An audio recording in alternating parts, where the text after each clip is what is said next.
Gerak.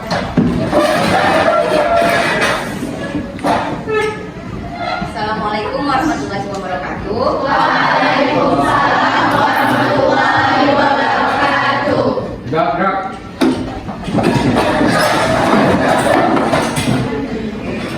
Kabar anak-anak ibu sekalian?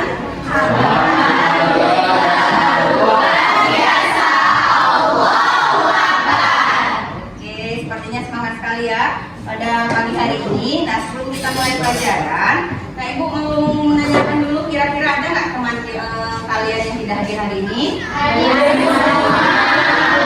semua ya. Alhamdulillah. Mudah-mudahan kita semua dalam keadaan sehat selalu ya, anak ibu ya. Nah, untuk mendapat keberkahan ada pembelajaran kita pada pagi hari ini. Seperti biasa kita berdoa dulu ya nak ya. Siapa Hakim? Silakan dipimpin nak.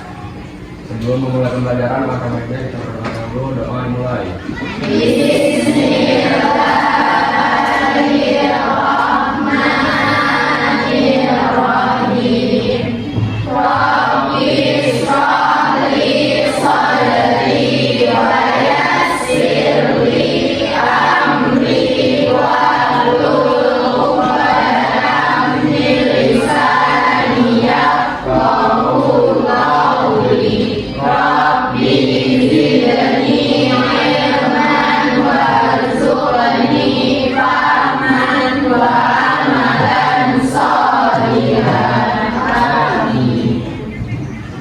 Terima kasih Hakim sudah memimpin doa. Nah, mudah-mudahan dengan doa ini segala pelajaran kita pada hari ini, apapun yang kita lakukan pada hari ini bermanfaat bagi kita semua ya, nah itu ya.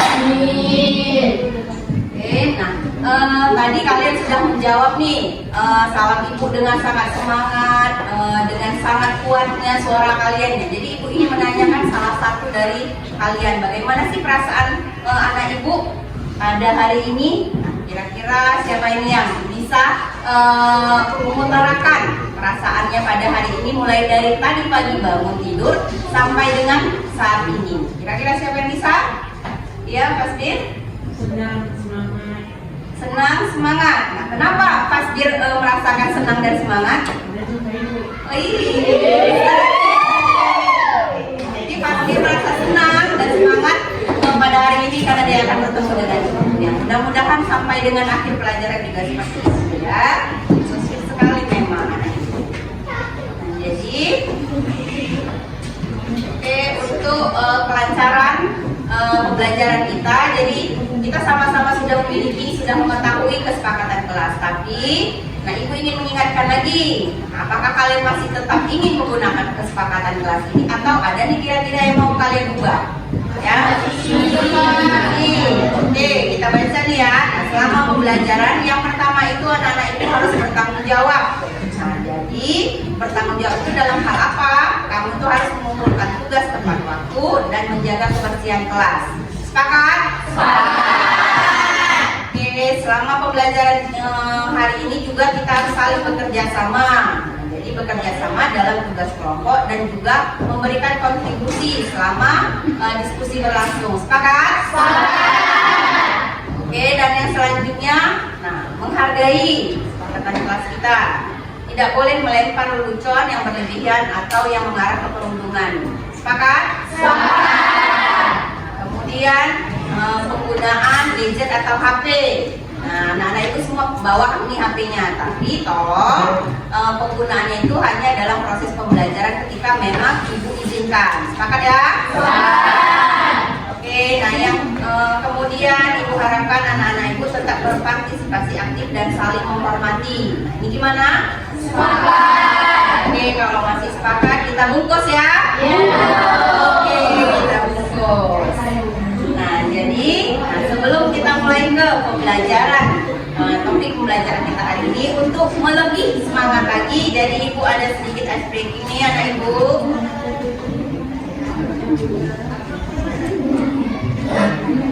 Nah, jadi ini ada ice breaking pacu jalur nih, kalian tahu kan? Tahu. Ibu harapkan semuanya berdiri dulu.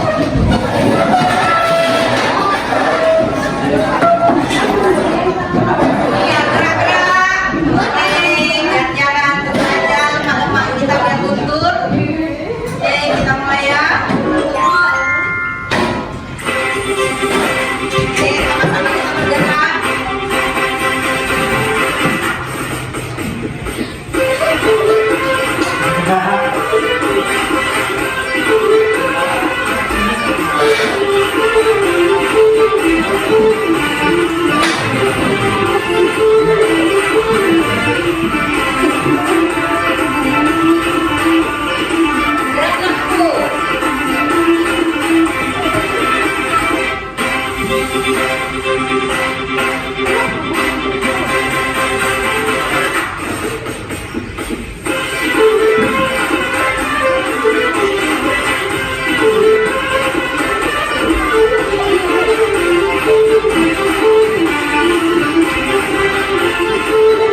Ini udah berkeringat nih? Kira-kira udah bisa kita mulai pembelajaran kita? Nah, sebelum kita masuk ke topik pembelajaran kita pada hari ini yang sudah Ibu sampaikan di pertemuan sebelumnya, kalau hari ini kita akan mempelajari tentang rekayasa prom dan etika penggunaan kecerdasan artifisial. Jadi sebelum ke situ nih, Ibu mau nanya nih tentang materi yang lalu. Nah, kira-kira siapa sih yang masih ingat apa itu kecerdasan artifisial? Iya, Kak. Apa itu Kak? KA itu singkatan dari kecerdasan artifisial. Iya, KA itu adalah singkatan dari kecerdasan artifisial. Siapa yang bisa menyebutkan apa sih contoh dari KA?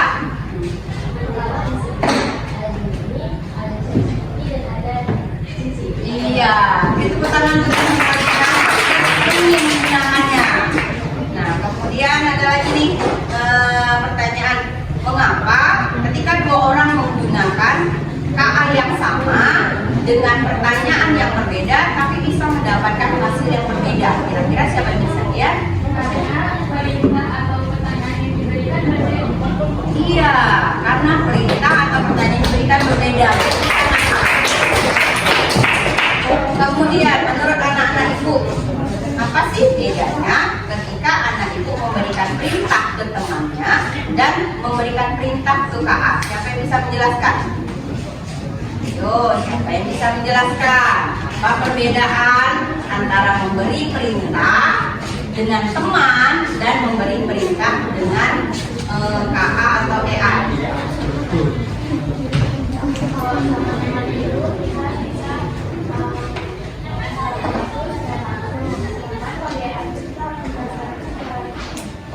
Iya, siapa namanya Kak? Hah? Oh iya, kata Rizka tadi perbedaannya itu adalah kalau kita memberikan perintah ke teman itu kita bisa memberikannya secara langsung, sedangkan kalau memberikan perintah kepada kakak atau kita itu harus lebih rinci ya, untuk pandai-pandai anak kita. Nah, jadi karena itu maka tujuan pembelajaran kita pada hari ini itu adalah yang pertama, anak-anak Ibu itu diharapkan mampu memahami peran dan fungsi dari prom. Jadi kita tahu belajar ini dulu, apa sih itu sebenarnya prom? Nah, kemudian anak-anak Ibu itu mampu menganalisis dan menyusun prom secara efektif.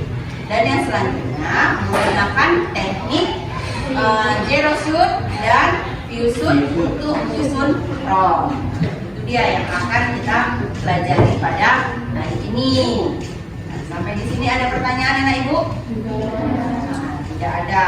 Kalau tidak ada, maka kita masuk dulu. Tadi ada yang Ibu sebutkan, kalian itu harus memahami prom. Sebenarnya apa sih itu prom? Kira-kira siapa yang sudah tahu? Sudah baca bukunya? Maka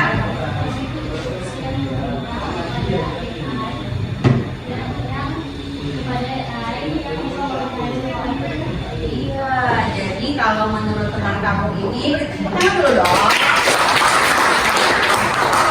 Dalam perintah, nah yang kita berikan kepada AI. Jadi pada dasarnya prompt itu bisa berupa input teks yang diberikan kepada AI. Contohnya seperti disebutkan temanmu tadi, ada ChatGPT, kemudian ada Gemini, ada Cici dan lain-lain kawannya. Dia bisa berupa perintah, bisa berupa pertanyaan, bisa berupa deskripsi. Nah, kuncinya itu adalah untuk kunci dari untuk mendapatkan respon yang spesifik. Bagaimana cara agar perintah kita itu spesifik atau jawaban yang kita inginkan itu sesuai dengan yang kita harapkan? Maka ada beberapa pilar dalam pembuatan prompt. Nah, itu yang pertama ada namanya persona. Kemudian yang kedua instruksi, yang ketiga konteks, yang keempat format. Nah, jadi kalau disingkat ini P, I, C, F. Persona, instruksi, kemudian konteks, format. Iya benar. Persona itu adalah anak itu harus menentukan peran si EA itu menjadi apa, KA itu menjadi apa. Misal kita suruh nih si KA itu menjadi seorang penyair, maka kita tentukan ini bertindaklah sebagai seorang penyair. Itu personanya. Instruksinya apa? Instruksinya itu harus jelas. Buatkan sebuah puisi. Nah, konteksnya apa? Informasi-informasi pendukung. Puisinya itu saya butuh puisi tentang hari guru misalnya. Kemudian puisi tentang ibu misalnya. Kemudian formatnya bagaimana? Saya mau formatnya itu terdiri dari 4 bait dan 1 bait terdiri dari 4 baris. Itu namanya format. Jadi sampai di sini ada pertanyaan? Oke, tidak ada. Kita lanjut. Jadi teknik penyusunan atau pembuatan prompt itu ada 2 teknik. Yang pertama itu zero shoot, prompting, dan yang kedua itu adalah you should prompting. Nah, perbedaannya apa? Dari bahasanya saja, zero, apa artinya? Iya, nol. Jadi instruksinya itu tanpa contoh. Jadi kita berikan instruksi secara langsung. Kemudian zero shoot ini biasanya digunakan untuk tugas-tugas sederhana. Misalnya seperti menerjemahkan, kemudian meringkas. Misalnya kamu punya tugas, ibu suruh, anak ibu tolong ringkas ya bab 3. Nah, tahu ibu pasti akal-akalanmu, kamu akan cari tuh bab 3, kamu betul cekrek-cekrek, kan? Tolong ringkas, ya. Kemudian you should itu dengan instruksi atau contoh yang relevan. Jadi contoh-contohnya itu harus lebih jelas. Kamu maunya seperti apa, ringkasannya itu seperti apa, berapa baris dan lain sebagainya, itu you should. Sampai di sini ada pertanyaan? Oke. Kalau tidak ada maka kita contohkan ini ya. Bentar. Sebelum kamu praktek kali ini, seperti yang sebutkan tadi, contohkan langsung di AI.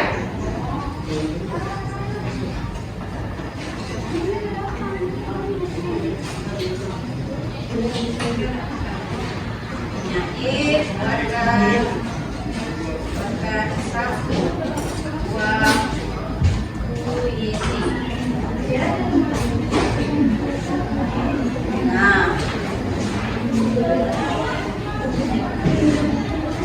lihat. Nah, jadi nih perintah yang ibu berikan adalah kamu adalah seorang penyair, buatkan satu buah puisi.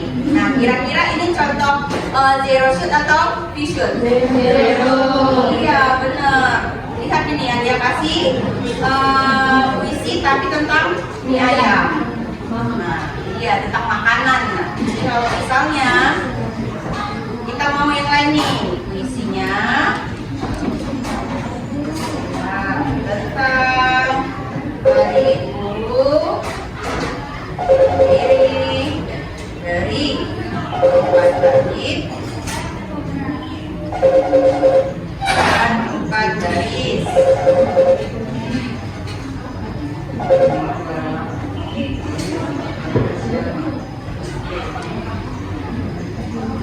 Nah, jadi nih puisinya. Jadi puisinya itu tentang cerita ilmu. Jadi ini adalah contoh dari Yusuf. Jadi sekarang untuk atau agar kamu lebih memahami apa sih maksudnya dari tadi ini ibu cerita prompt dan lain sebagainya, maka kamu bekerja di kelompok masing-masing. Nah, jadi ini LKPD-nya ibu bagikan ke anak-anak ibu sekalian. Nah, kamu sudah ibu bagi menjadi beberapa kelompok, di kelompok 1, kelompok 2, kelompok 3, 4, 5, dan 6. Nah, masing-masing kelompok itu punya ketua. Kelompok 1 siapa ketuanya, Nak? Hah? Aplesa. Aplesa. Kelompok 2. Nah, siapa? Kelompok 3. Aca. Kelompok 4. Nova. Kelompok 5. Hafizah. Hafizah kelompok. Nah, jadi ini LKPD-nya itu bagikan ke kamu. Coba dibaca dulu LKPD-nya anak ibu.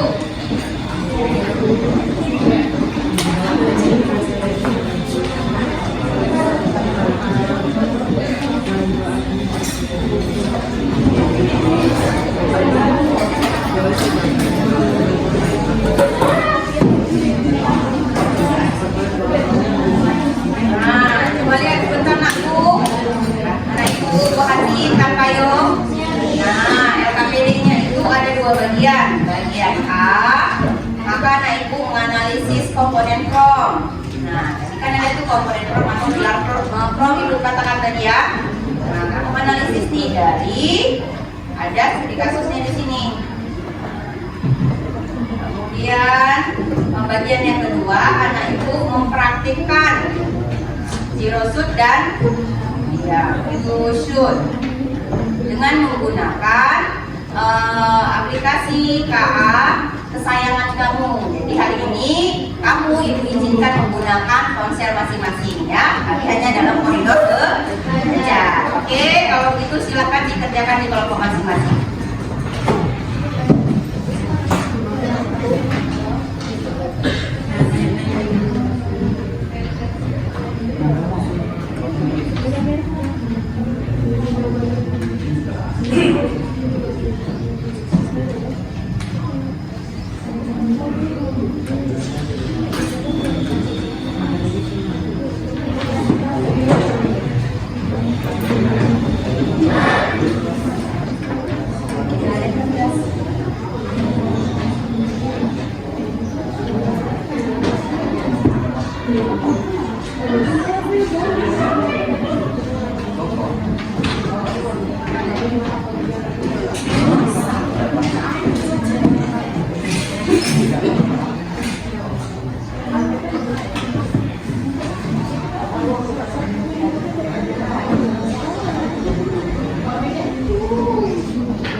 mempresentasikan hasil diskusi kelompok kamu.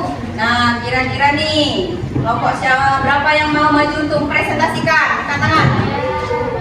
Oke, karena minggu lalu sudah bagian sayap ini, maka sayap ini sekarang ya yang diikuti. Oke, kalau begitu kelompok 1 dulu. Silakan presentasi yang berbeda.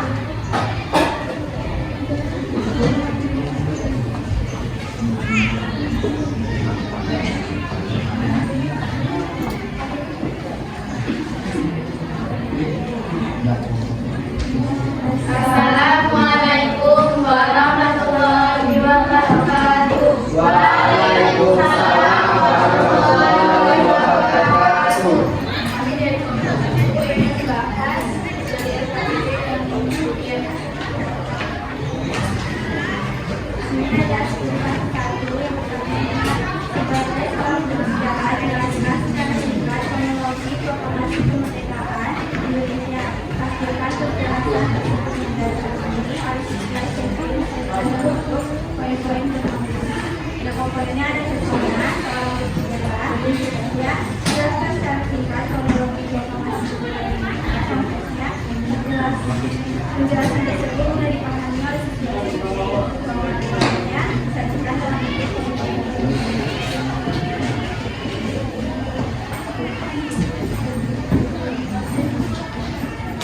Pada 1902, pokoknya buatkan 5 kalimat yang menggambarkan suasana hari di pedesaan menggunakan bahasa yang putih dan jelas. Komponennya pada pesona itu tidak ada, tapi jauh diisi oleh seorang penulis atau penyair. Makanya tidak bisa didefinisikan secara eksplisit. Komponen yang kedua ada eksplisit. Buatkan 5 kalimat yang menggambarkan suasana pagi hari di pedesaan. Literalnya adalah tugas utama. Yang ketiga ada konteks. Menggunakan bahasa yang kritis dan jelas. Bahasa budaya, bahasa masyarakat. Yang ketiga format keluaran. Identifikasinya 5 kalimat dengan keterangan batasan jumlah kalimat. sekian dari kelompok kami. Apakah ada yang ingin bertanya? Ibu, ada pertanyaan? Tidak ada. Oke, tidak ada. Kalau tidak ada boleh ditutup. Sekian dari kami. Kami akhiri. Assalamualaikum warahmatullahi wabarakatuh.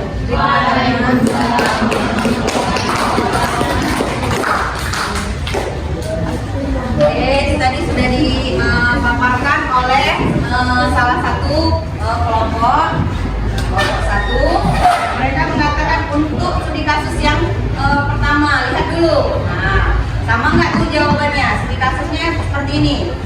Sebagai seorang guru sejarah, jelaskan secara singkat kronologi proklamasi kemerdekaan Indonesia. Pastikan penjelasan tersebut mudah dipahami oleh siswa SMP dan disajikan dalam bentuk poin-poin bernomor. Nah, jadi personanya yang mana, Nak Ibu? Iya, personanya guru sejarah. Instruksinya apa? Jelaskan Iya, menjelaskan, harus dijelaskan secara singkat kronologi proklamasi kemerdekaan Indonesia. Konteksnya.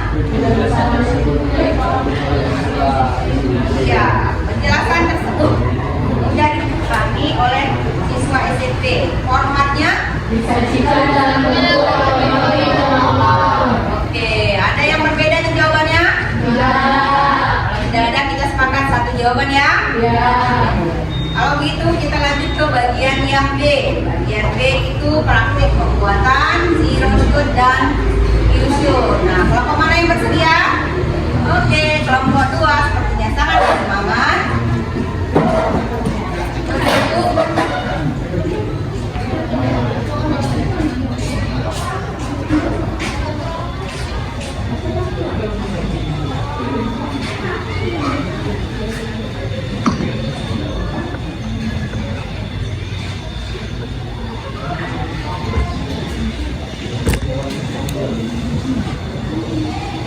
Assalamualaikum warahmatullahi wabarakatuh.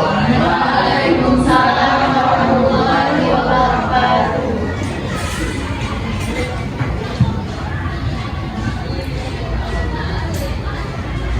dari kelompok 3 akan mempraktekkan zero shoot dan few shoot.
Oke, peringkat 1 ini ada. Iya, ada Alaya, peringkat 2 Atta. Jadi luar biasa ya anak-anak ibu. Berarti kalian kalau nilai-nilainya itu perhatikan di sini luar biasa. Berarti kalian sudah sangat memahami apa yang kita pelajari pada hari ini. Oke, untuk selanjutnya kita sudah sampai nih di penghujung pelajaran kita. Jadi sebelum diwakili, maka kita sama-sama menyimpulkan pelajaran kita pada hari ini. Jadi kita refresh lagi ingatannya ya apa yang sudah kamu pelajari hari ini. Jadi apa sih itu Prof? Iya, Prof itu adalah perintah yang kita berikan kepada artificial atau AI yang merupakan kunci utama untuk memandu dan